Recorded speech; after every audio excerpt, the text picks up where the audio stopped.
Hello विद्यार्थियों, केम छो बेटा? बधा मजामां?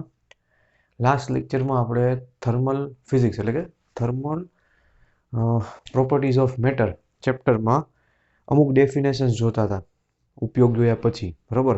ડેફિનેશનમાં સૌથી પહેલી ડેફિનેશન આપણે જોઈ હતી, પહેલી તો નહીં તો ઘણી બધી ડેફિનેશન જોઈ હતી આપણે. કેલેરી એટલે શું થાય, કિલો કેલેરી કેટલું થાય, ઇન્ટરનેશનલ કેલેરી કેટલી થાય, અને ત્યારબાદ આપણે જોઈ હતી એક અગત્યની વ્યાખ્યા જે છે સ્પેસિફિક હીટ એટલે કે વિશિષ્ટ ઉષ્મા.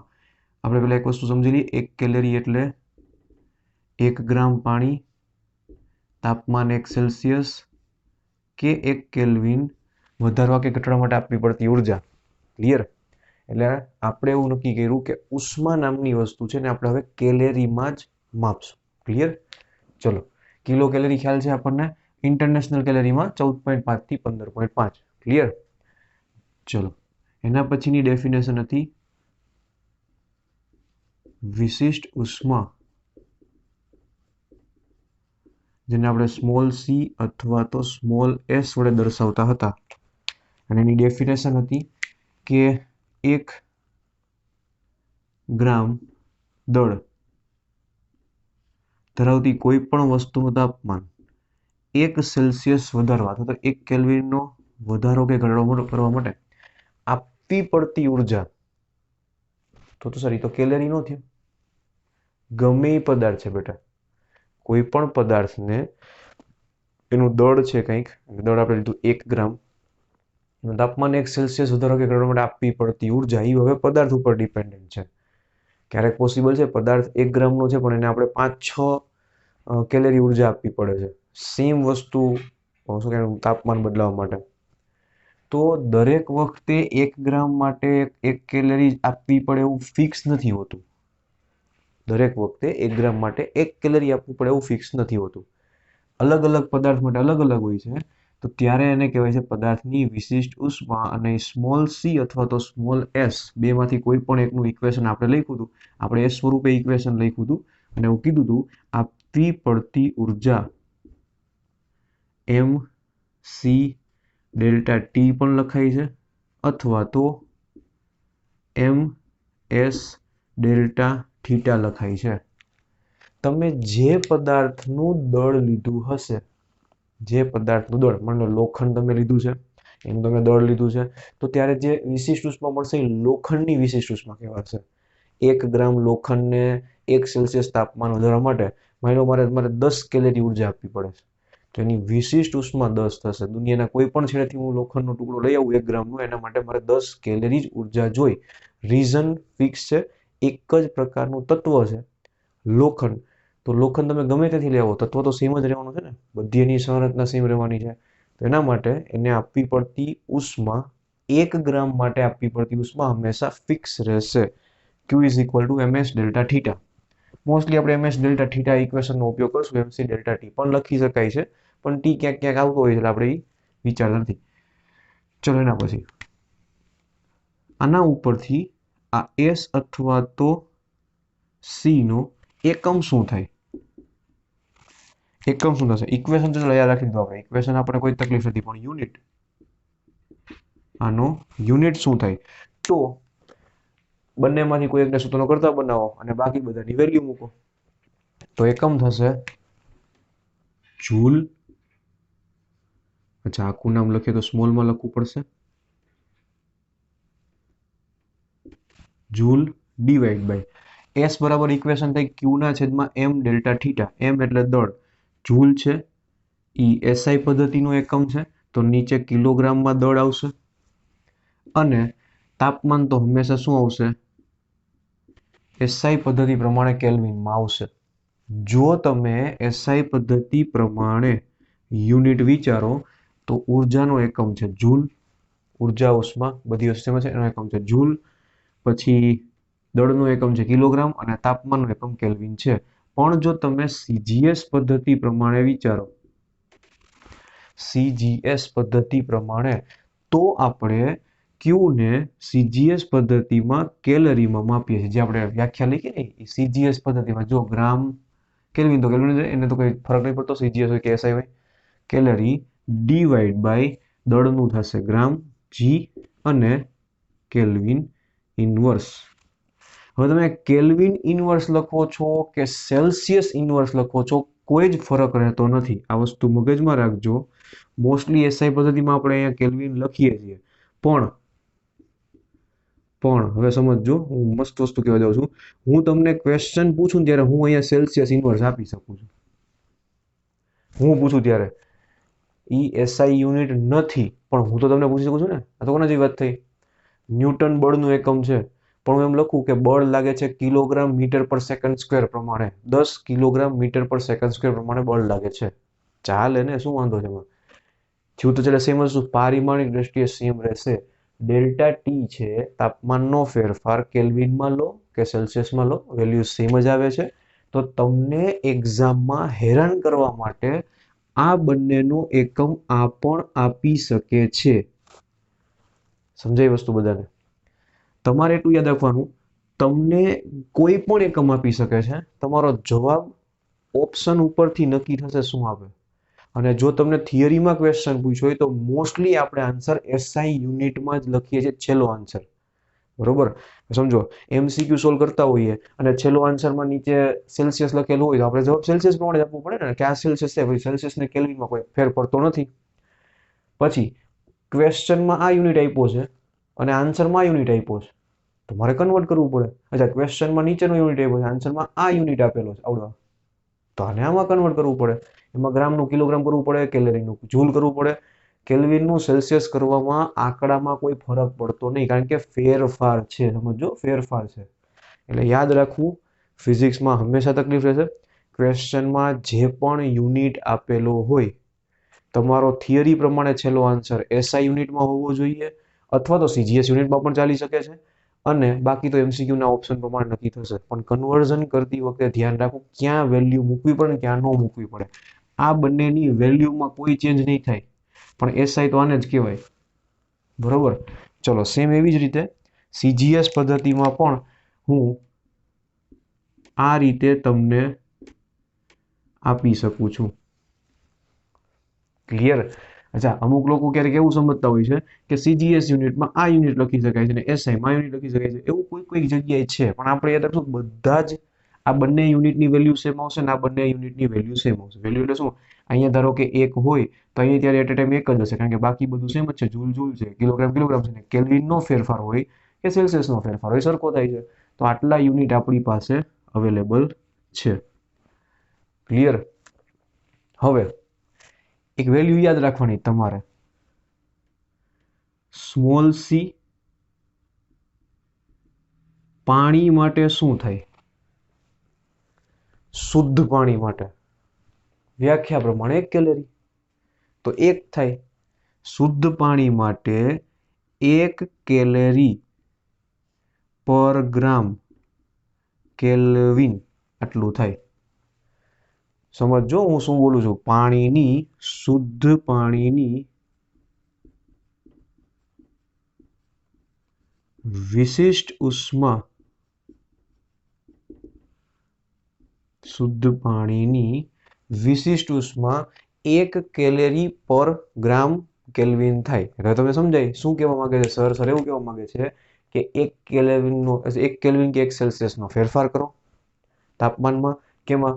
1 ગ્રામમાં, પાણીના 1 ગ્રામમાં આટલો ફેરફાર કરો, 1 જેટલો, તો તમારે 1 કેલરી ઉર્જા આપવી પડે. તો ડેફિનેશન છે કેલરીની. બરોબર? એ પાણી માટે જ છે. પાછું એક્ઝામ્પલ તો કેવું લઈ શકાય? હજી એક, સી બરફ માટે.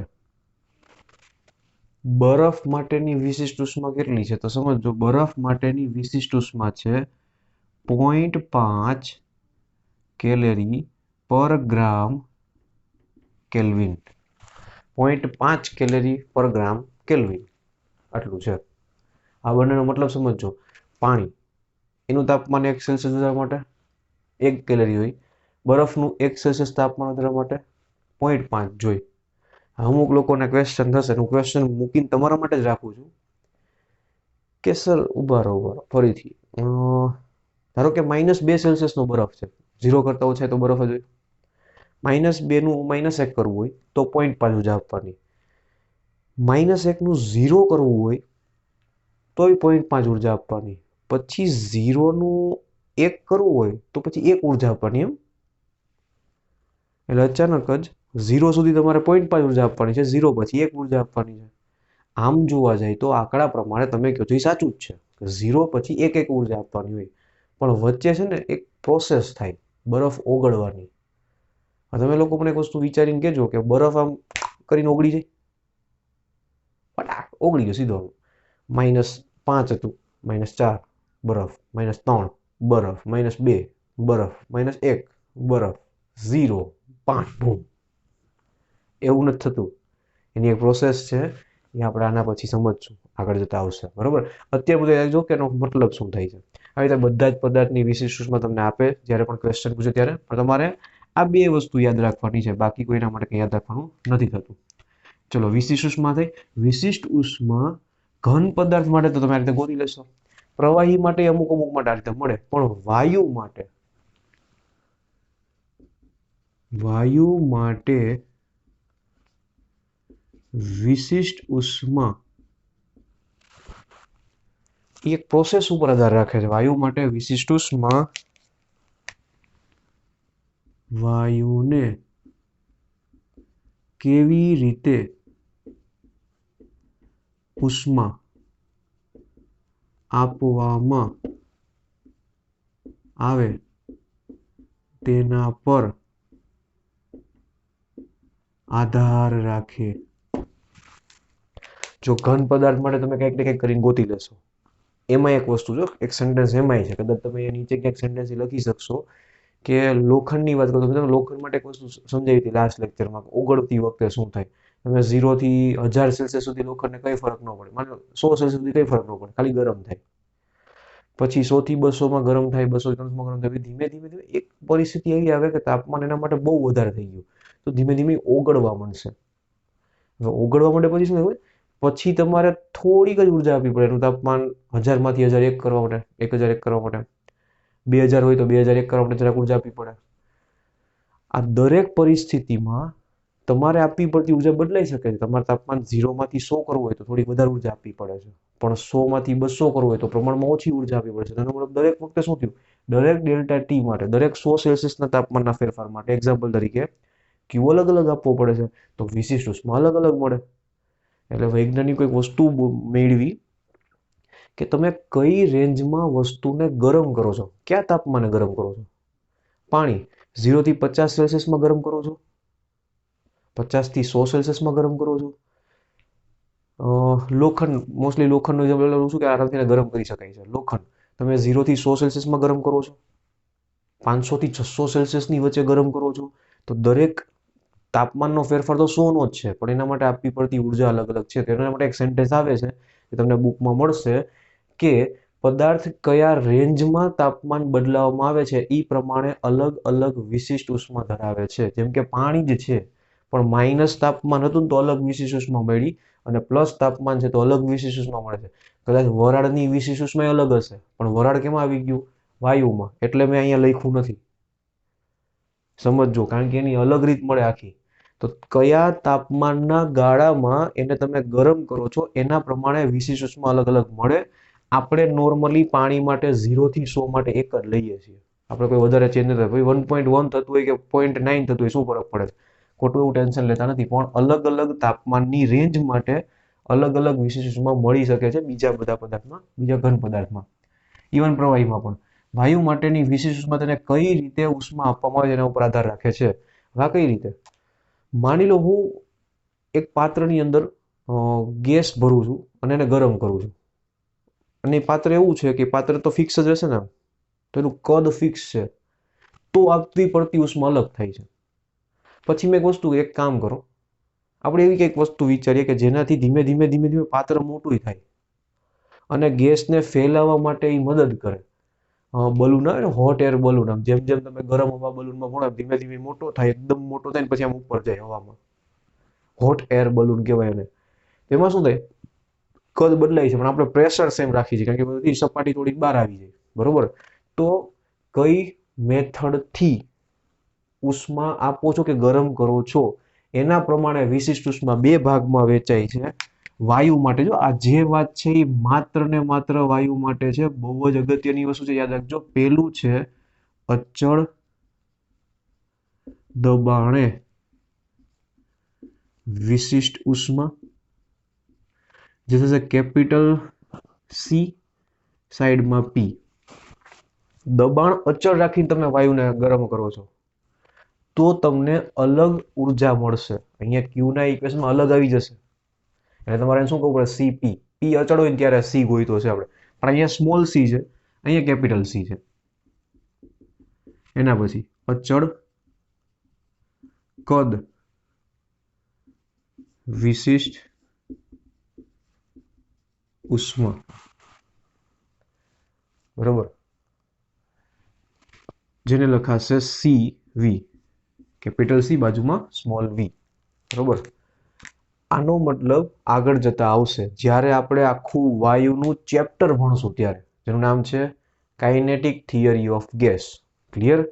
અત્યારે આ વસ્તુ મગજમાં રાખજો કે તમે પદાર્થને ગરમ કરો છો, મોસ્ટલી પદાર્થ 0 થી 100 સેલ્સિયસના ડિફરન્સ માટે, 500 થી 600, 600 થી 700, 100 સેલ્સિયસના ડિફરન્સ માટે એટલો બધો વિશિષ્ટનો ફેરફાર આપણે ગણતા નથી. પણ બહુ મોટો ડિફરન્સ હતો, મીન્સ 0 થી 100માં અલગ છે અને 500 થી 600માં અલગ છે, ત્યારે આપણે એને ડિફરન્સમાં લઈએ છીએ. જ્યારે તાપમાન ઉપર ડિપેન્ડન્ટ છે. કઈ રીતે ગરમ કરો વાયુ માટે એના ઉપર આધાર રાખે છે, એટલે બે મળે છે. કદ અચળ હોય ને દબાણ અચળ હોય. આવું ઘનમાં પોસિબલ નથી. લોખંડને ગરમ કરો તો આજુબાજુનું દબાણ એક વાતાવરણ દબાણ જ હોય, અને શું કહેવાય, કદ તો જે હોય જ હોય. સિમ્પલ છે. તો આ ખાલી વાયુ માટે છે, પ્રવાહી માટે અને ઘન માટે સામેની વસ્તુ. ક્લિયર? ચલો એના પછી હા, વાયુ માટે હજી એક સેન્ટેન્સ. વાયુની વિશિષ્ટ ઉષ્મા 0 થી ઇન્ફાઇનાઇટ, એટલે કે અનંત સુધી હોઈ શકે છે. એટલે ક્યારેક વિશિષ્ટમાં 0 હોય તો સર ક્યારે પોસિબલ આવશે? કોઈક જગ્યાએ આવશે, બધી જ વસ્તુ આવશે. વિશિષ્ટ ઉષ્મા 0 નો મતલબ શું ખબર? તમે ઉષ્મા એને જોતી જ નથી, એની મેળે ગરમ થાય રાખે છે, એવું તો નથી. એટલે કંઈક ઉર્જા હશે, 0 કરતા જરાક વધારે 0.1 હોઈ શકે છે. એક જ આવશે. શું છે આ તમારે સમજવાનું છે કે 0 કોના માટે ને ઇન્ફિનિટ કોના માટે, એવું નહીં, પણ એક જ વાયુ માટે અલગ અલગ વિશિષ્ટ ઉષ્મા ગમે એટલી હોઈ શકે છે. કેમ? તમે દબાણ 1 વાતાવરણ રાખો અચળ તો અલગ વિશિષ્ટ ઉષ્મા મળે. અચળ જ રાખવું છે પણ દબાણ 2 વાતાવરણ રાખવું છે તોય અલગ મળે. 1.1 રાખવું તો અલગ મળે.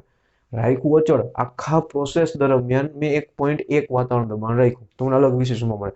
તો ગમે એ સંભાવના છે આની આવવાની. ક્લિયર? તો ગમે એ હોઈ શકે છે. હવે આ જે વિશિષ્ટ ઉષ્મા હતી આ માત્ર ઘન પદાર્થ માટે વપરાય છે, કારણ કે ઘન પદાર્થમાં ને પ્રવાહી પદાર્થમાં દળ આવે. પાણીનું દળ લઈ શકાય, 1 કિલોગ્રામ છે કે તો કદ લેવું હતું, પણ તો આપણે દળ લઈ શકીએ છીએ. ઘન પદાર્થનું દળ લઈ શકાય છે. વાયુમાં દળ ન લેવાય, વાયુમાં મોલ સંખ્યા લેવી પડે. બરોબર? તો વાયુ માટે એક બીજા પ્રકારનું નામ આવે છે વિશિષ્ટ ઉષ્માનું, અને જે છે મોલર વિશિષ્ટ ઉષ્મા. સર પહેલા તમે વી અને સી જો કેવો ઓમ કરી કર્યું હતું, હવે આમ ધીમે ધીમે કરી નાખ્યું. ચાલુ કર્યું ત્યારે આમ લાગે મસ્ત કરે, પછી તો ધીમે ધીમે રૂટીનમાં જે વાગશે તો જ થાય. ચલો, મોલર વિશિષ્ટ ઉષ્મા એટલે શું? આ માત્ર વાયુ માટે છે. અહીંયા હતું 1 ગ્રામનું તાપમાન 1 સેલ્સિયસ કે કેલ્વિન વધારવા માટે આપવી પડતી ઉર્જા. અહીંયા શું આવશે? 1 મોલ વાયુનું તાપમાન 1 સેલ્સિયસ વધારવા કે ઘટાડવા માટે આપવી પડતી ઉર્જા, વિશિષ્ટ ઉષ્મા. એનો સિમ્બોલ કેપિટલ સી છે, જે બે રીતે મળે. બરોબર? અહીંયા લખું છું ફરીથી. 1 મોલ વાયુનું તાપમાન, આમ તો 1 મોલ વાયુ નહીં, 1 મોલ તમે ઘન પદાર્થના કણે લઈ શકો છો. મોલર એટલે શું? 1 મોલ પદાર્થ લેવાનો, આપણે એવું લખીએ. વળી તમને હું ક્યારેક આમાં પાણીનો ક્વેશ્ચન પૂછીશું તો તકલીફ પડશે. તમને કહું પાણીની મોલર વિશિષ્ટ ઉષ્મા, તમને પૂછે પાણીની શેની મોલર હોય? 1 મોલ કણ પાણી નહીં લઈ શકાય છે ને, તો 1 મોલ લેવાનો. 1 મોલ પદાર્થ નું તાપમાન 1 સેલ્સિયસ કે 1 કેલ્વિન વધારવા કે ઘટાડવા માટે આપવી પડતી કે લેવી પડતી ઉષ્માનો જથ્થો એને મોલર વિશિષ્ટ ઉષ્મા કહેવાય. આ મોલર વિશિષ્ટ ઉષ્માનો સિમ્બોલ છે કેપિટલ સી. પાણી માટે મોલર વિશિષ્ટ ઉષ્મા લખી શકાય છે, પણ લખતા નહીં આપણને ખબર પડે કે પાણીના મોલ ન લેવાય. 1 મોલ પાણી એટલે 18 ગ્રામ થાય.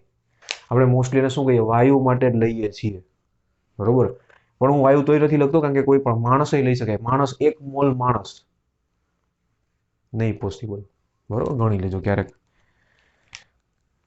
ચલો, આના માટેનું ઇક્વેશન શું થાય? હવે મોલ છે, મોલને આપણે મ્યુ વડે દર્શાવશું, બરોબર. મોલની સંખ્યા એને આપણે મ્યુ વડે દર્શાવશું. ખાલી મોલની સંખ્યા લખીએ. વાયુ શું કામ લખીએ? મોલ ની સંખ્યા. બાકી બધું તો સેમ થઈ ગયું ને. તો આનું ઇક્વેશન થશે ક્યુ બરાબર mu capital C delta T, અથવા તો mu capital C delta theta. જે તમે લખો તો ડેલ્ટા થીટા લખો, ડેલ્ટા સી લખો. મ્યુ મોલ છે, કેપિટલ સી ડેલ્ટા થીટા. આના ઉપરથી કેપિટલ સી શું થાય? 1 મોલ વાયુ, 1 સેલ્સિયસ ટેમ્પરેચર આપવી પડતી ઉર્જા કેપિટલ સી થાય. આ કેપિટલ સી ને અહીંયા ઇક્વેશનમાં જો તમે અચળ દબાણ રાખ્યું, કોઈ એમ કે અચળ દબાણે તમે આ વસ્તુ કરેલી છે, તો અહીંયા શું લખી નાખીશ? સીવી લખી નાખીશ. કોઈ એમ કે અચળ તાપમાને કરે, સોરી અચળ કદે કરેલું છે, તો શું થશે? સીવી. આવું તો થયું હતું ને. તો એકવાર સીપી ને એકવાર સીવી આવશે. તો કોઈ કેમ કે સાહેબ તો અચળ તાપમાને નો ઉષ્મા આપી શકાય? એ લોકો મને મળજો આરામથી, જેને એવું થાય ને. કારણ કે તાપમાન તો વધારવાનું છે, તો તાપમાન અચળ કેમ રહે? ખોટી વસ્તુ વિચારવાની નહીં. ઓકે, ભણો છો એટલું ભણવાનું, ખાલી વિચારવામાં ના નહીં, સાવ ખોટું ફાંકા મારવાના. ચલો, હવે આ બંને વચ્ચેનો સંબંધ લેવો પડશે. આઈ પદાર્થ માટે છે અને આઈ પદાર્થ માટે છે. એટલે ભૂસી નાખ્યું કે વાયુ માટે નથી. આ બંને વચ્ચેનું રિલેશન, કેપિટલ સી અને સ્મોલ સી વચ્ચેનું રિલેશન શું? તો એના માટે તમને મોલ અને દળ વચ્ચેનું રિલેશન ખબર હોવી જોઈએ. તો આપણે નહીં તો ખબર છે. તો small C and capital C વચ્ચેનું રિલેશન, એક ઇક્વેશન છે Q is equal to MC delta T. MC delta T વાળું લખીએ, તો ડેલ્ટા ટી લખીએ, કોઈ વાંધો નહીં. અને બીજાનું ઇક્વેશન છે Q is equal to mu capital C delta T. Mu બરાબર ઇક્વેશન શું થાય? મ્યુ બરાબર ઇક્વેશન થાય દળ છેદમાં અણુભાર. અણુભારને હું કેપિટલ M અને 0 વડે દર્શાવું છું. આપણે આખા ફિઝિક્સમાં આમ જ લખશું M0. આ થશે દળ અને આ થશે અણુભાર કે પરમાણુભાર, જે તમે લખતા હોય, બરોબર. મ્યુ માટેની વાત છે. મ્યુ થશે મોલ. હવે આ M0 એટલે કે અણુભાર, આ M એટલે દળ. તો દળ વાળા ઇક્વેશન માંથી અને મ્યુ વાળા બંનેના અહીંયાથી આમાંથી વેલ્યુ મૂકો તો શું થાય? ડેલ્ટા ટી કેન્સલ, ક્યુ અને ક્યુ કેન્સલ. તો વધે શું? વધે કંઈક આવું. વેલ્યુ મૂકી નક્કી કરીએ, Q divide by capital C delta T is equal to Q divide by small C delta T છેદમાં M0, બરોબર. Q cancel, delta T cancel, માટે 1 capital C is equal to આ 1 સ્મોલ સી છેદમાં M0, બંનેનો ગુણાકાર. Small C M0 માટે capital C બરાબર small C ગુણાકારમાં M0 થાય. હા સર, શું કામ કર્યું? 1 ગ્રામ પાણીની વરાળ થઈ ગઈ છે, વાયુ છે. તો હું એના માટે મોલર વિશિષ્ટ ઉષ્મા વ્યાખ્યાયિત કરી શકું છું. 1 ગ્રામ પાણીમાંથી બની છે, તો એના હું દળ ઉપરથી એ વિશિષ્ટ ઉષ્મા કહી શકું છું. આ બંને વચ્ચેનો રિલેશન અલગ અલગ થાય, કંઈક અલગ અલગ વેલ્યુ થાય બંનેની, જે આ સમીકરણ ઉપરથી મળી શકે છે. મોલર વિશિષ્ટ ઉષ્મા બરાબર, તમારે ખાલી ગુજરાતીમાં સેન્ટેન્સ યાદ રાખવાનું છે. મોલર વિશિષ્ટ ઉષ્મા બરાબર વિશિષ્ટ ઉષ્મા ગુણાકારમાં અણુભાર. સાદી વિશિષ્ટ ઉષ્મા, ઘન પદાર્થ માટેની વિશિષ્ટ ઉષ્મા છે, એનો ગુણાકારમાં તમે અણુભાર કરો તો તમને મોલર વિશિષ્ટ ઉષ્મા મળે. બસ આ યાદ રાખવા માટે આ બધી મગજમારી કરેલી છે. રહેશે આટલું યાદ. એના પછીની એક હજી ડેફિનેશન છે, જે છે ઉષ્મા ધારિતા. આવું ગુજરાતીમાં અમુક ગુજરાત બોર્ડની ટેક્સ્ટ બુકમાં નામ લખે છે, ઇંગ્લિશમાં કહેવાય છે એને હીટ કેપેસિટી. કેપેસિટીનો મતલબ ધારિતા થઈ જાય. હા, ધારણ કરવાની કેપેસિટી, બરોબર. બીજું કેપેસિટીનું ગુજરાતી વર્ડ કઈ થઈ છે એના પ્રમાણે હજી કંઈક બીજું નામ લખી શકાય છે, પણ આપણે આ નામ સમજીએ. હીટ કેપેસિટી કોઈ પદાર્થ માટે, બરોબર, આ પદાર્થ માટેની વાત છે. આ હવે એવું નહીં કે લોખંડ માટે અલગ, પછી સ્ટીલ માટે અલગ, પ્લાસ્ટિક, લાકડું, આ બધા માટે અલગ, એવું નથી. લોખંડ જ, એક લોખંડ તમે દુનિયામાં કોઈ પણ જગ્યાએથી લઈ આવો, વિશિષ્ટ ઉષ્મા તો સેમ હશે, ફિક્સ. ઉષ્મા ધારિતા કયો પદાર્થ છે ને, કયો પદાર્થ નહીં, કઈ વસ્તુ તમે બનાવેલી છે એના ઉપર ડિપેન્ડન્ટ છે. ક્યાંકથી તમે 100 કિલોગ્રામ લોખંડ લઈ આવ્યા, એની વિશિષ્ટ ઉષ્મા તો ફિક્સ હશે, પણ એક કિલોગ્રામની તમે 100 અલગ અલગ વસ્તુ બનાવી, એકમાંથી રોડ બનાવ્યો તમે, એકમાંથી કંઈક પ્લેટ બનાવી, એકમાંથી કંઈક ગોળો બનાવ્યો, કંઈક સમઘન, લંબઘન, શંકુ, ઘણા બધા આકાર બનાવ્યા, બરોબર. અલગ અલગ કિલોગ્રામ એમ નહીં કે 100 સરખા ભાગ કર્યા, એક કિલોગ્રામ નહીં, અલગ અલગ કિલોગ્રામની અલગ અલગ વસ્તુ. કોકે પોતાના ઘરનો ગેટ બનાવ્યો એમાંથી, કોકે બિલ્ડિંગ માટેના સળિયા બનાવ્યા. તો અલગ અલગ દળ ધરાવતી અલગ અલગ વસ્તુ તમે એ જ લોખંડમાંથી બનાવી છે. હવે સમજો, જો મેં 1 કિલોગ્રામમાંથી એક રોડ બનાવ્યો હશે તો એના માટે ક્યુ અલગ આવશે, કારણ કે એ દળ કિલોગ્રામમાં આવે. વિશિષ્ટ ઉષ્મા તો ફિક્સ, બરોબર. તાપમાન બદલાવા માટે સરખું અલગ અલગ થાય. પછી એના પછી નળાકાર બનાવ્યો છે કોકે કે પ્લેટ બનાવેલી છે, કોકે બોર્ડની ફ્રેમ બનાવેલી છે. તો હું શું કહું છું, કોઈ એક જગ્યાએથી તમે Fe નો 1 ગ્રામનો ટુકડો લાવ્યા, 1 ગ્રામ Fe, 1 ગ્રામ લખું છું. આના માટે જે મળે ને 1 ગ્રામ હોય ને ત્યારે જે મળે ને એને શું કહેવાય, વિશિષ્ટ ઉષ્મા કહેવાય. 1 ગ્રામ માટે જે હોય ને એને વિશિષ્ટ ઉષ્મા કહેવાય.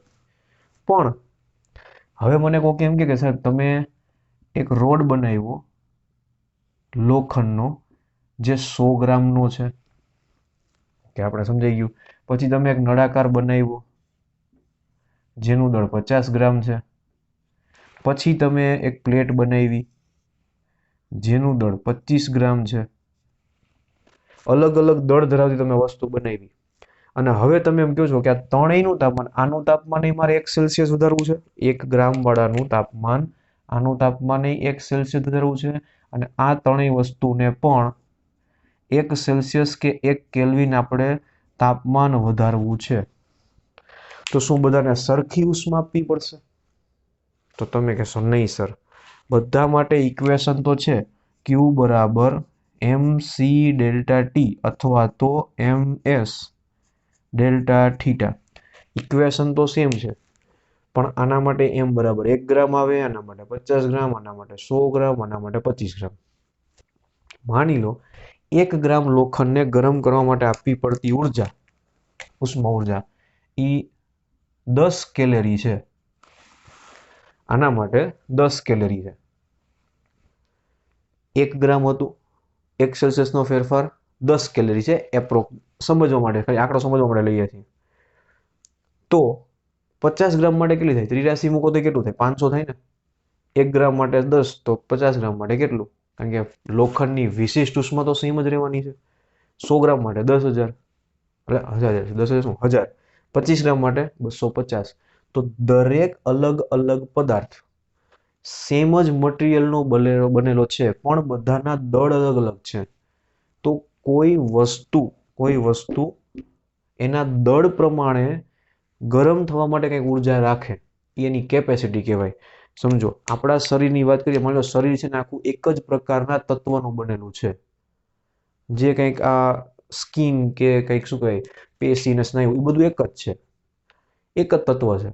તો તમે 1 સેન્ટીમીટરનો ક્યુબ લઈ આવો ક્યાંકથી, કે આ વ્યક્તિના શરીરનો 1 સેન્ટીમીટરનો ક્યુબ છે, અને ગરમ કરવા માટે તમારે કેટલી રાખીએ 5 કેલરી ઉર્જા આપવાની છે ગરમ કરો, એક તાપમાન વધારવા માટે 5. હવે કોઈક મારા જેટલો મોટો માણસ આવે તો ભૂલી જજો અંદર હાડકું હોય શરીર કંઈક અલગ તત્વ છે ના, હું એમ જોયું આખું બોડી એક જ તત્વનું બનેલું છે. તો જેનું દળ 10 કિલોગ્રામ હોય એવું નાનું બાળક, એનું તાપમાન 1 સેલ્સિયસ વધારવા પડે, કંઈક અલગ ઉર્જા આપવી પડે. જે મારી જેમ એકદમ વ્યવસ્થિત મોટા થઈ ગયા હોય જોરદાર 80, 85, 90 કિલોની આસપાસ, એને કંઈક અલગ ઉર્જા આપવી પડે. કોઈક 25-30 કિલોનું બાળક હોય એને અલગ ઉર્જા આપવી પડે. 60-70 કિલોગ્રામનો વ્યક્તિ હોય એને અલગ ઉર્જા આપવી પડે. દળ અલગ અલગ હોવાથી સેમ વસ્તુ સેમ શું કે મટીરિયલ છે, પણ અલગ અલગ ઉર્જા આપવી પડે છે. એને કહેવાશે ઈ પદાર્થની ઉષ્માની capacity, heat capacity of that object, not material, object. Material માટે શું હોય? તત્વ માટે વિશિષ્ટ ઉષ્મા હોય, પદાર્થ માટે શું હોય? ઉષ્માની કેપેસિટી હોય. આટલી કેપેસિટી એની છે. ક્લિયર? ફરી એકવાર, 50 ગ્રામ માટેની ઉષ્મા ધારિતા કહેવાશે 500 જૂલ, આના પર 500 કેલરી. આના માટે કહેવાશે, સળિયા માટે કહેવાશે 1000 કેલરી, આના માટે કહેવાશે 250 કેલરી. તો આપણે શું યાદ રાખશું? જેમ પદાર્થનું દળ વધે એમ એને ગરમ કરવા માટે તમારે અલગ અલગ ઉર્જા આપવી પડે છે, જેને કહેવાય છે એની ઉષ્મા કેપેસિટી, ક્ષમતા. હા, જો ગુજરાતીમાં હું ભૂલી ગયો ક્યારનો શું છે. ઉષ્મા ધારિતા વડ ક્યાંય ન સાંભળો તો બીજો શબ્દ ઉષ્મા ક્ષમતા છે. બરોબર? ચલો, આ ધારિતા બહુ જૂની ટેક્સ્ટબુકમાં લખતા, હવે ઉષ્મા ક્ષમતા લખે છે. એને લઈ શકવાની કેપેસિટી 1 સેલ્સિયસ તાપમાન વધારવા માટે આટલી ઉર્જા આપવી પડે છે. એક્ઝામ્પલ તો થઈ જ ગયો, ક્યાંક આનો યુઝ કરશું. ઇક્વેશન શું થશે? ઉષ્મા ધારિતાને દર્શાવી છીએ આપણે કેપિટલ H વડે. હવે કામ કરીએ, એમાં ભૂસું એક સાથે છે તો હું આને અહીંયા ઉપર ઇક્વેશન લખું છું, બરોબર? તમે એટલું સમજી જજો. પછી શું એક સાથે આખું ભૂસી નાખીએ. તો આનું ઇક્વેશન ઉપર લખીએ. હીટ કેપેસિટીને કેપિટલ H વડે દર્શાવાય છે. કોઈ જગ્યાએ કેપિટલ H લખેલો આવે, કેપિટલ H ની વેલ્યુ આટલી છે, એને હીટ કેપેસિટી કહેવાય. ઇક્વેશન શું થશે? M × C, વિશિષ્ટ ઉષ્મા ગુણાકારમાં દળ. અહીંયા જોઈ લો ને તમે, લોખંડની વિશિષ્ટ ઉષ્મા માની લો 10 છે. લોખંડની વિશિષ્ટ ઉષ્મા 10 છે. એનો મતલબ શું? 1 સેલ્સિયસ તાપમાન વધારવા માટે તમારે આટલી ઉર્જા આપવી પડે છે. તો 1 ગ્રામ માટે પાછું, તો 10 ગ્રામ માટે કેટલું? 50 ગ્રામ માટે કેટલું? 60 ગ્રામ માટે કેટલું? 100, 25 ગ્રામ માટે કેટલું?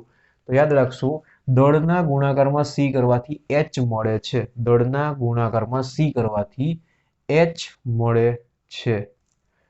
તો સર અહીંયા તમે Q બરાબર H × ડેલ્ટા T લખી શકો છો ને? હા, લખી શકાય છે.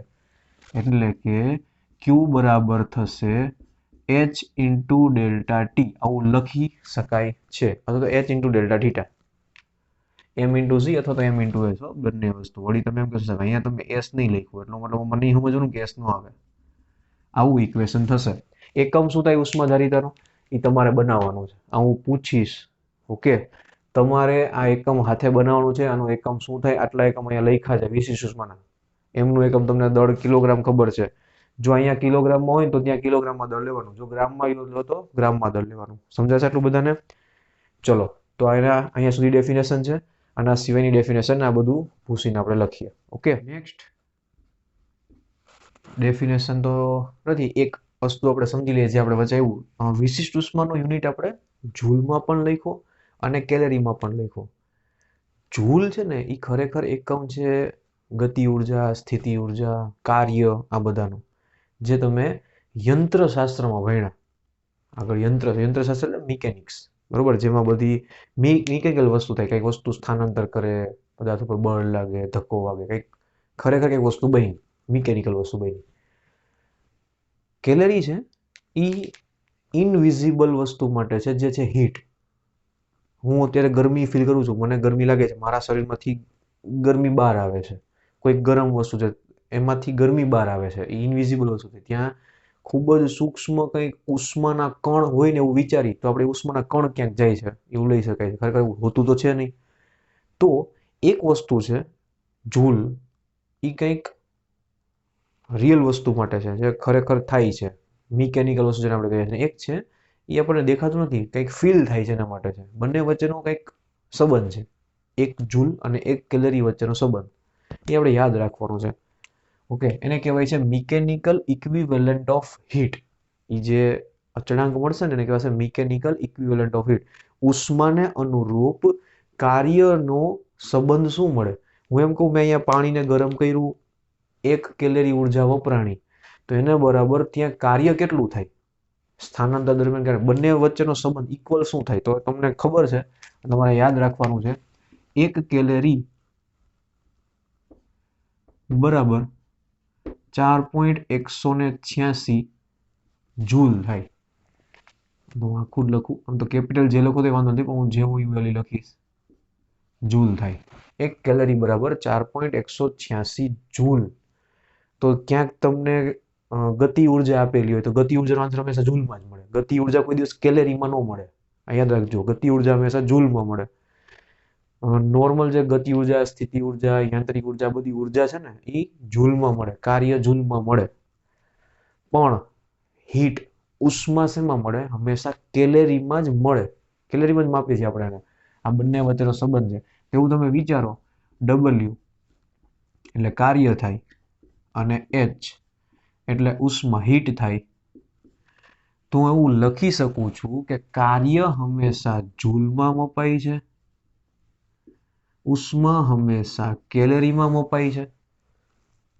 તમે કહેશો હા, તો જૂલના છેદમાં કેલરી, જૂલના છેદમાં કેલરી, આવી રીતની વસ્તુ, એટલે કે W/H એને દર્શાવાય છે કેપિટલ જે વડે. W/H થાય છે કેપિટલ જે. કેપિટલ જે છે એ એક અચળાંક છે. શેનો અચળાંક છે? કેલરીને જૂલમાં ફેરવવાનો અને જૂલને કેલરીમાં ફેરવવાનો. કઈ રીતે? હું એમ લખી શકું છું, W = J × H. H કેલરીમાં મપાય, કેલરીના ગુણાકારમાં જે કરીશ તો મને આ શું મળી જશે? જૂલ મળી જશે. કેલરીના ગુણાકારમાં જે નામનો અચળાંક કરીશ તો મને શું મળશે? જૂલ મળશે. હવે આ જેની વેલ્યુ શું છે? જે બરાબર લખી શકાય છે, જે બરાબર લખી શકાય છે 4.186 જૂલ પર કેલરી. 4.186 જૂલ પર કેલરી. 1 કેલરી એટલે આટલા જૂલ થાય. આ અચળાંકને કહેવાય છે કેપિટલ જે. હવે તમે ગણો, મળી જશે આન્સર. હું તમને આવો ક્વેશ્ચન પૂછું ઉદાહરણ તરીકે કે W બરાબર 100 જૂલ છે, H શોધો, એના પ્રમાણે હીટ કેટલી લખી શકાય? તો તમે શું લખશો? સર આ ઇક્વેશન પ્રમાણે H બરાબર થાય W/J, તો 100/4.186 આટલા કેલરી થાય, એપ્રોક્સિમેટલી 24 કે 23. અરે સર આ તો ત્રિરાશી જ થઈ ને, ત્રિરાશી જ થઈ બેટા. આ તો ખાલી શું, આ બધા સાયન્ટિસ્ટ હોય ને થોડા, એ વિચિત્ર હોય, એ આવું નવું બનાવી જ રાખે. તમે ખાલી એક આ વસ્તુ યાદ રાખશો ને તોય તમારું બધું જ કામ થઈ જશે. એટલે જ મેં પહેલા લખી નાખ્યું કે તમને આ ખબર છે. હું અહીંથી ચાલુ કરું લખવાનું, અહીંયા પહોંચતા તમને એમ થાય કે દુનિયામાંથી ક્યાંક 12 વાગ્યા ગયા છે આપણે, સાધુ સંત થઈ જવું સારું એવું લાગે આપણને ક્યારેક. એ ન થાય એના માટે આ બધું જ તમે જાણકારી માટે જાણી લો, બુકમાં લખો એટલે લખી લો, આના ઉપર બોક્સ કરી નાખો, 3-4 સ્ટાર કરી નાખો કે આ આવડે તો બધું આવડે. 1 કેલેરી બરાબર 4.186 જૂલ. 1 જૂલ બરાબર કેટલા કેલેરી? 83 મૂકવાની છે. આ આટલા તો આ કેટલા, આટલા તો આ કેટલા. ક્લિયર? ચલો, એટલે આને હું કઈ ડેફિનેશનમાં ગણતો નહીં, તમને ઉપરનો રિલેશન આવડે છે. આ ખાલી મેં શું કરી? મગજમારી કરી. ક્વેશ્ચન હોય આના કે ગોળી છે, ક્વેશ્ચન આવે છે એક જગ્યાએ બુકમાં કે 100 મીટર પર સેકન્ડના વેગથી ગોળી ગતિ કરે છે, એનું દળ આટલું છે, તો એની ગતિ ઉર્જા કેટલી થાય? એ કેલેરીમાં ગોતો. તો તમે શું કરો? ગતિ ઉર્જા ગોતી લો, હાફ mv², એ જૂલમાં મળે. પછી તમારે શું કરવાનું? આટલા જૂલે 1 કેલેરી થાય, તો આટલા જૂલે કેટલા કેલેરી થાય? જવાબ. ક્લિયર? મોટી વસ્તુ છે નહીં કઈ.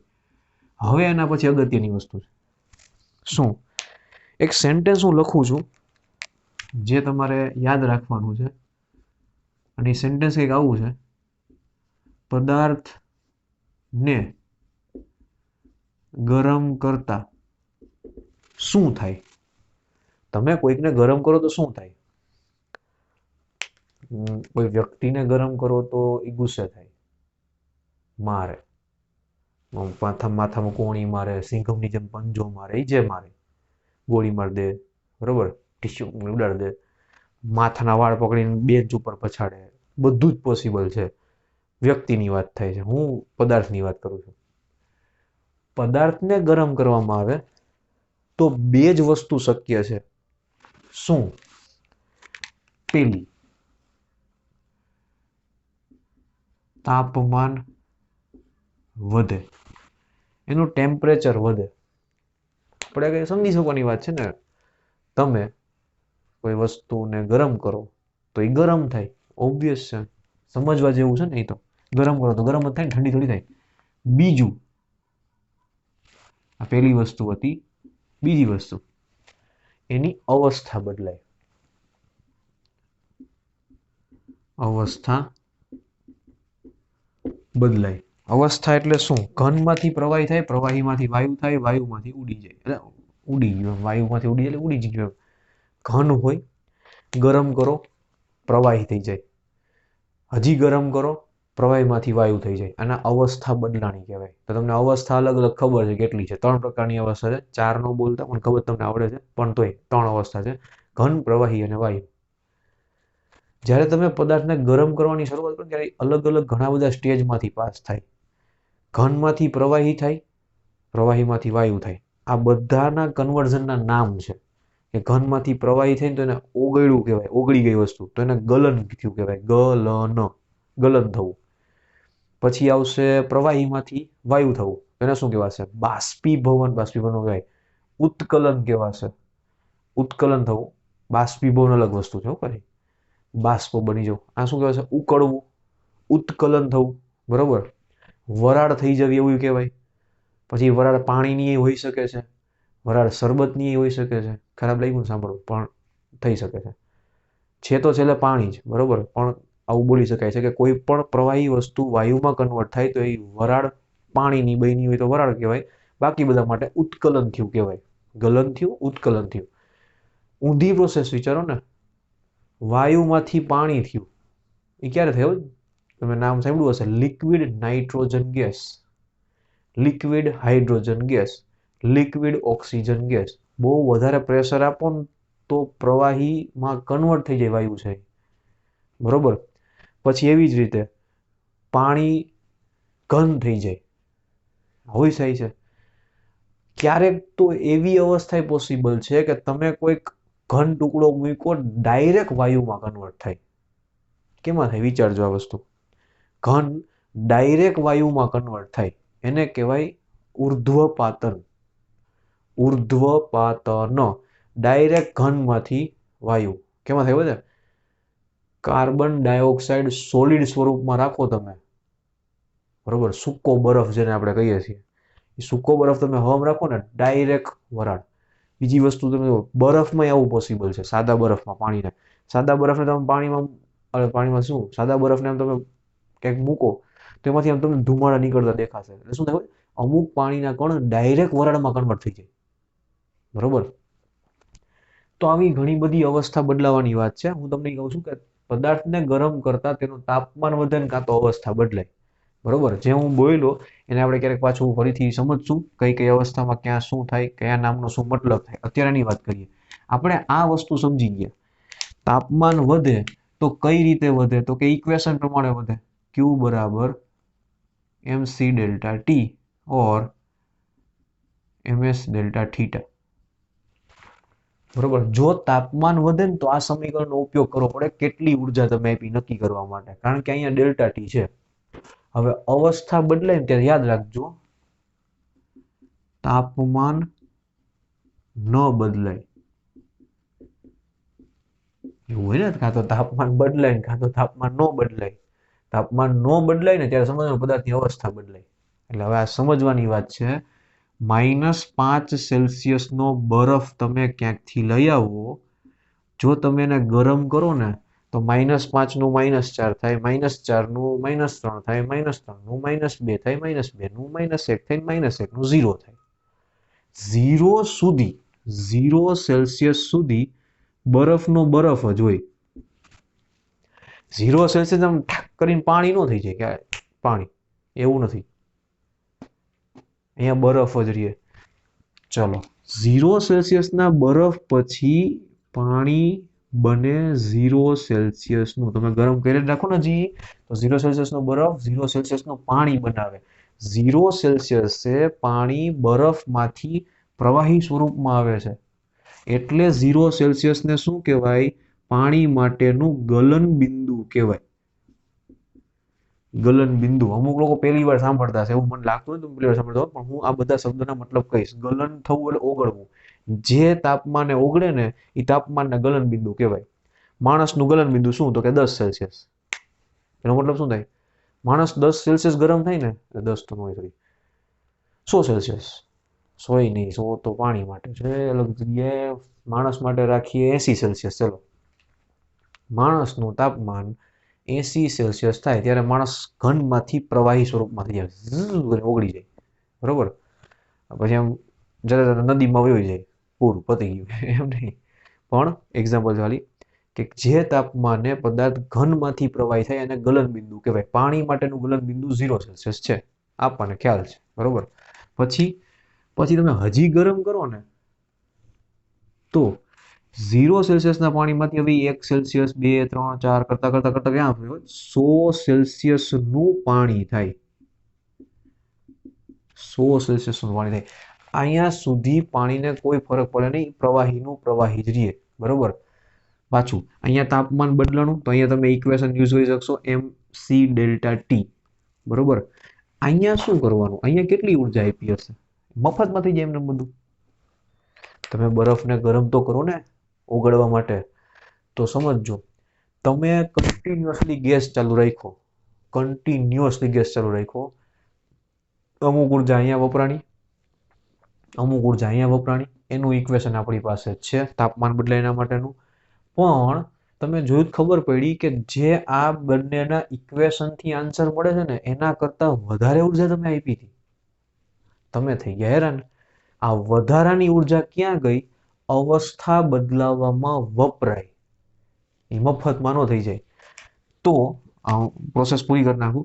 હવે તમે 0 સેલ્સિયસ 100 સેલ્સિયસના પાણીને હજી ગરમ કરો ને તો એ કન્વર્ટ થાય વરાળમાં, જેનું તાપમાન કેટલું હશે? 100 સેલ્સિયસ હશે. અહીંયા પણ શું થયું? અવસ્થા બદલાણી, પ્રવાહીમાંથી વરાળ થયું. આને કહેવાય ઉત્કલન, અને જે તાપમાને આ થાય ને એને કહેવાય ઉત્કલન.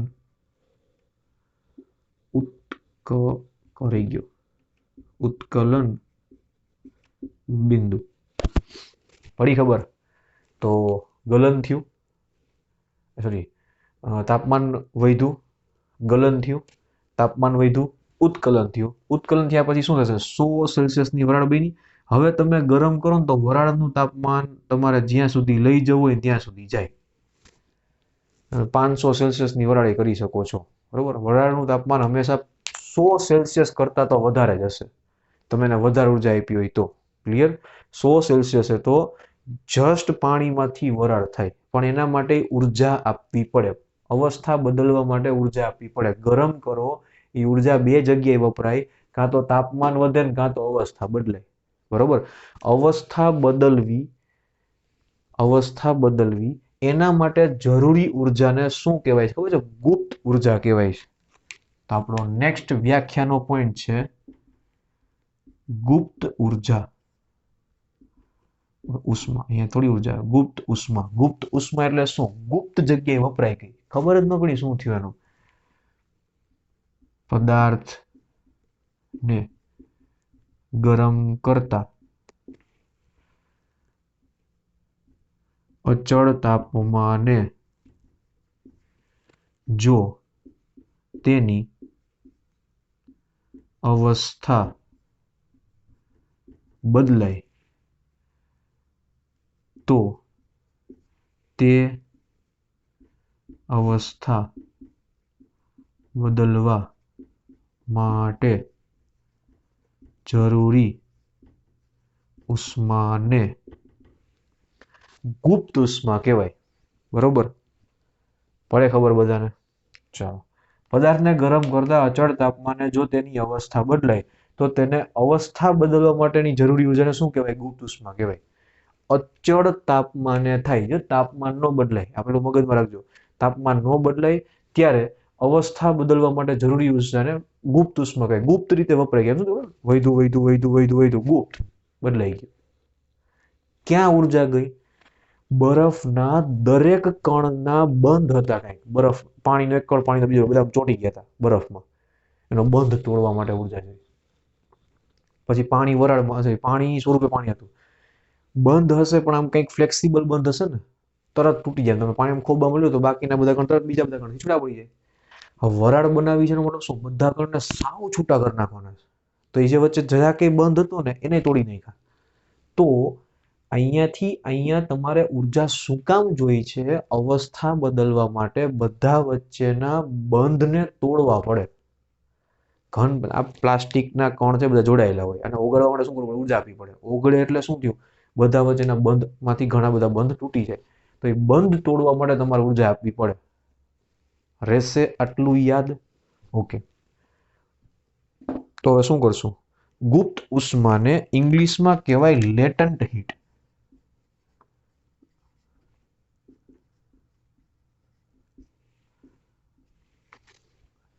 લેટન્ટ હીટ એટલે એને દર્શાવાય છે કેપિટલ એલ વડે. વિશિષ્ટ ઉષ્મા સ્મોલ સી, મોલર વિશિષ્ટ ઉષ્મા કેપિટલ સી, લેટન્ટ હીટ એટલે એલ, બરોબર. એલ શું દર્શાવે છે? 1 ગ્રામ પદાર્થને કે 1 કિલોગ્રામ પદાર્થને ઓગળવા માટે આપવી પડતી ઉર્જા એને કહેવાય લેટન્ટ હીટ. 1 ગ્રામ પદાર્થની અવસ્થા બદલવા માટે આપવી પડતી ઉર્જા. સમીકરણ થશે એનું Q is equal to M into L. પડી ખબર? Q is equal to M into L. અહીંયા ઇક્વેશન છે ms ડેલ્ટા થીટા કે mc ડેલ્ટા ટી, અહીંયા ઇક્વેશન આવશે m into L. એનો મતલબ પદાર્થ બે પ્રકારના સમીકરણથી જ આગળ વધશે ગરમ કરો ત્યારે. કાં તો તાપમાન વધે ને કાં તો અવસ્થા બદલાય. તો કાં તો ms ડેલ્ટા થીટા આવે કાં તો m into L આવે. કેટલું સિમ્પલ. તમને કોઈ ક્વેશ્ચન પૂછે કે આટલા ગ્રામ બરફ હતો એને તમારે વરાળમાં ફેરવી નાખવો છે, કેટલી ઉર્જા આપવી પડે? તમારે આ સ્ટેપ લખવાના. બરફમાંથી આ થાય, પછી આમાં ત્યાં થાય, થાય. અહીંયા કયું ઇક્વેશન વપરાય? તાપમાન બદલાણું, તો ઇક્વેશન વપરાય. હવે સમજો, ઇક્વેશન વપરાય mc ડેલ્ટા ટી અથવા ms ડેલ્ટા થીટા. ms લખીએ, ms ડેલ્ટા ધોની, બરોબર, ms ડેલ્ટા થીટા. અહીંયા ઇક્વેશન વપરાય m into L. m into L અવસ્થા બદલવા માટે આપવી પડતી ઉર્જા. પછી પાછું 0 માંથી 100 નું પાણી, અહીંયા શું આવશે? ms delta theta. એના પછી પાણી અને વરાળ, અહીંયા શું આવશે? પાછું આવશે m into L. તો તમે વરાળ ઉષ્મા જ આપી છે, પણ અલગ અલગ ઇક્વેશન થી મળે. દરેક જગ્યાએ ms ડેલ્ટા થીટા નો આવે, કારણ કે ક્યાંક તો તાપમાન જ બદલાતું, ત્યાં આવશે m into L. ગુપ્ત ઉષ્મા, ગુપ્ત રીતે વપરાઈ જતી ઉષ્મા પદાર્થની અવસ્થા બદલવા માટે m into L. m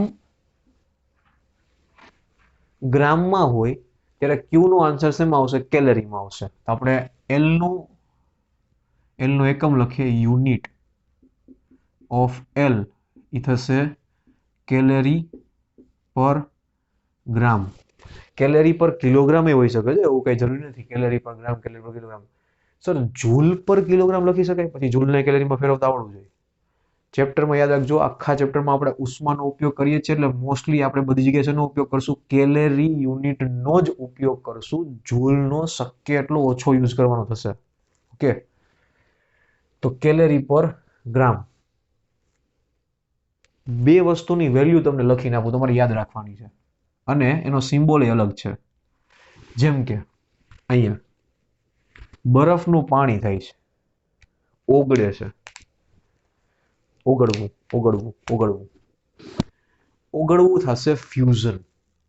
એટલે અહીંયા લખાય LF અથવા તો L આઈસ, તમે જે લખો છૂટ છે તમને.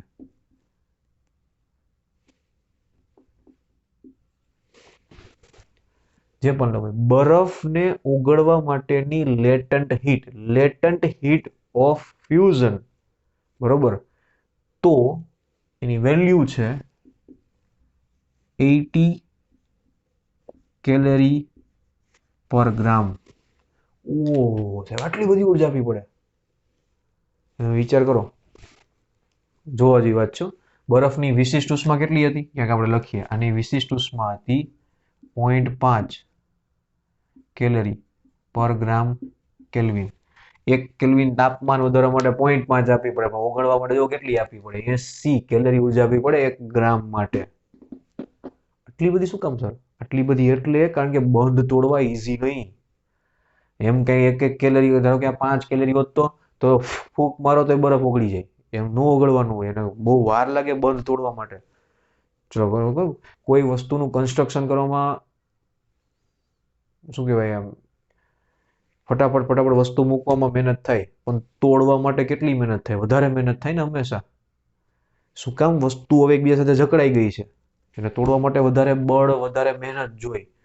તો યાદ રાખજો, બંધ તોડવા માટે કેમેસ્ટ્રીની દ્રષ્ટિએ બહુ વધારે ઉર્જા જોઈએ, કારણ કે બંધ બની ગયો છે બધા વચ્ચે. આવી જ રીતે એટલે અહીંયા આપણે F લખીએ તો વાંધો નથી, એટલે ક્યારેક શું લખાય છે? અહીંયા F લખાય છે. એવી જ રીતે પાણીમાંથી વરાળ થવી એને કહેવાય વેપરાઇઝેશન. વેપર બનવી, બાષ્પની વરાળ બનવી, વરાળાઇઝેશન નું બોલે. વેપરાઇઝેશન એટલે કે વરાળ બનવી. વરાળ બનવા માટે જરૂરી લેટન્ટ હીટ એને લખાય છે LV. LV વરાળ બનવા માટે જરૂરી ઉષ્મા એ કેટલી ખબર છે? પડી જશો તમે, ચક્કર ખાઈને પડી જ જશો. એપ્રોક્સિમેટલી 540 કેલરી પર ગ્રામ. 536 છે, 540 લખી શકાય છે, એવું કઈ બહુ મોટી વસ્તુ નથી. 540 લખો અથવા તો 536 લખો, જે પણ તમને ક્વેશ્ચનમાં આપેલું એ પ્રમાણે તમારે ગણતરી થાય. 540 એટલે મેં લખ્યું છે, છેદ ઉડવા માટે, ગુણાકાર ભાગાકાર કરવા માટે ઈઝી છે. બાકી 536 ની નજીકની કંઈક વેલ્યુ છે. આપણે 540 યાદ રાખીએ છીએ, બાકી શું યાદ રાખશો? જે વેલ્યુ આપેલી હોય એ પ્રમાણે ગણવું, બરોબર. 536 540 એ તમારી મરજીની વાત છે. હવે હા, તમે તો વિચાર, આ તો આનું શું કરવાનું આપણે છે? તમે 1 ગ્રામ ક્યાંકથી બરફ લાવ્યા. હવે જો હું મસ્ત તમને આમ દાખલો જ ગણાવી દઉં, જોરદાર ક્વેશ્ચન, મસ્ત ક્વેશ્ચન હો. તમે લાવ્યા -20 સેલ્સિયસ તાપમાનનો બરફ. કેટલો? 1 ગ્રામ. આમ 1 ગ્રામ નામ ક્યાંકથી ટપકું લેવા ક્યાંક. તમારે એને ફેરવવું છે 120 સેલ્સિયસની વરાળમાં. તો તમારા કેટલા સ્ટેપ થાય? એટલે તો સ્ટેપ વિચારો. -20 સેલ્સિયસનો બરફ છે, 120 સેલ્સિયસની વરાળ કરી નાખવાની છે. તો અમુક તો શું કે હોય, એના બરફ વરાળમાં ખબર જ ન પડે કે અલગ અલગ છે. એ તો શું કે -20 માંથી 120 થયું ને, ડેલ્ટા T બરાબર 140, સીધો મૂકો જવાબ. એવું ન હોય બેટા, પ્રોસેસ થાય એના માટે. શું થાય? પહેલું સ્ટેપ. હવે તમે સ્ટેપ લખતા જાજો. આપણે આ ક્વેશ્ચન સોલ્વ કરી અને આજે અહીંયા પૂરું કરશું, કારણ કે થોડું વધારે થઈ જશે. તમારે ખાલી યાદ રાખવાનું છે ગુપ્ત ઉષ્મા શું થાય, બે પ્રકારની ગુપ્ત ઉષ્મા, બંને ગુપ્ત ઉષ્માના નામ છે ગલન ગુપ્ત ઉષ્મા અને ઉત્કલન ગુપ્ત ઉષ્મા. ઓગળવા માટે જરૂરી ઉષ્માને ગલન ગુપ્ત ઉષ્મા કહેવાય અને વરાળ થઈ જવા માટે જરૂરી ઉષ્માને ઉત્કલન ગુપ્ત ઉષ્મા કહેવાય. ગલન ગુપ્ત ઉષ્મા કોને કહેવાય? ઓગળવા માટે જરૂરી ઉર્જા જ્યારે તાપમાન બદલાશે નહીં. હું ડેફિનેશન લખતો નથી, તમે તમારી રીતે જોઈ શકો છો, લખી શકો છો. નામ લખજો. ગલન ગુપ્ત ઉષ્મા એટલે ઓગળવા વખતે જોઈ, ઉત્કલન ગુપ્ત ઉષ્મા એટલે ઉકળતી વખતે, એટલે વરાળમાં કે વાયુમાં કન્વર્ટ થતી વખતે જોઈ. અચ્છા, સેમ વસ્તુ પછી સમજાવો. એટલે કે સમજો, ગુપ્ત ઉષ્મા અવસ્થા બદલવા માટે, ગલન ગુપ્ત ઉષ્મા ઘનમાંથી પ્રવાહી, ઉત્કલન ગુપ્ત ઉષ્મા પ્રવાહીમાંથી વાયુ. બરોબર? એટલે ગુપ્ત ઉષ્માના બે પ્રકાર છે, ગલન અને ઉત્કલન. અહીંયા નીચે લખી નાખીએ. કામ કરો, એક આવશે ગલન ગુપ્ત ઉષ્મા અને બીજું આવશે ઉત્કલન ગુપ્ત ઉષ્મા. પડી ખબર? આપણે જે આ લખી છે વેલ્યુ, કોના માટે લખી છે? પાણી માટે. એટલે આ પાણી, બરફમાંથી પાણી બને ત્યારે આટલી ઉર્જા જોઈએ, અને આ પાણી માટે, પાણીમાંથી વરાળ બને ત્યારે આટલી ઉર્જા જોઈએ. મોસ્ટલી ક્વેશ્ચન પાણી વરાળમાંથી પૂછે, બીજા કોઈમાંથી પૂછશે તો વેલ્યુ તમને આપેલી હશે. આ આપણે ક્વેશ્ચન સોલ્વ કરીને આજનો લેક્ચર પૂરો કરીએ. બરોબર? શું છે ક્વેશ્ચન સમજો જોઈએ. ક્વેશ્ચનમાં એવું કીધેલું છે કે તમારે -20 બરફમાંથી 120 વરાળ જોઈ છે. તો આન્સર શું આવશે? તો સ્ટેપ વિચારવાના. મારે જોઈ છે ટોટલ ઉષ્મા, ટોટલ ક્યુ જોઈ. પહેલું સ્ટેપ થશે -20 બરફમાંથી 0 સુધી બરફ બનશે, તાપમાન ઘટશે. તમારે આ સ્ટેપ લખવાનું. પેલું તાપમાન ઘટે. શું થશે? સ્ટેપ નંબર 1 માં -20 બરફમાંથી 0 સેલ્સિયસ બરફ થાય. Step number 1. Step number 2, 0 Celsius બરફમાંથી 0 સેલ્સિયસનું પાણી થાય. અવસ્થા બદલાય ત્યારે તાપમાન ન બદલાય. બરોબર? ચલો, એના પછી ત્રીજું સ્ટેપ, 0 સેલ્સિયસ પાણીમાંથી 100 સેલ્સિયસ પાણી થાય. ચોથું, 100 સેલ્સિયસ પાણીમાંથી 100 સેલ્સિયસની વરાળ થાય. અવસ્થા બદલાણી, તાપમાન નહીં બદલાય. અને પાંચમું સ્ટેપ, 100 સેલ્સિયસની વરાળમાંથી 120 સેલ્સિયસની વરાળ થાય. આ 5 સ્ટેપ થાય. તમને જ્યારે પણ કોઈ ક્વેશ્ચન પૂછે ને ત્યારે તમારે હવે આ ક્વેશ્ચન આ રીતે સોલ્વ કરવાનું રહેશે. તમારે પેલા 5 સ્ટેપ મગજમાં વિચારવાના અને દરેક સ્ટેપ માટે શું ઇક્વેશન લાગુ પડે ગોતવાનું. આનો આન્સર તમારે ગોતવાનો છે. ક્લિયર? આનો આન્સર ગોતી લખવાનો છે. નેક્સ્ટ લેક્ચરમાં હું આનું સોલ્યુશન કરાવીશ. ઓકે બેટા? Have a nice day.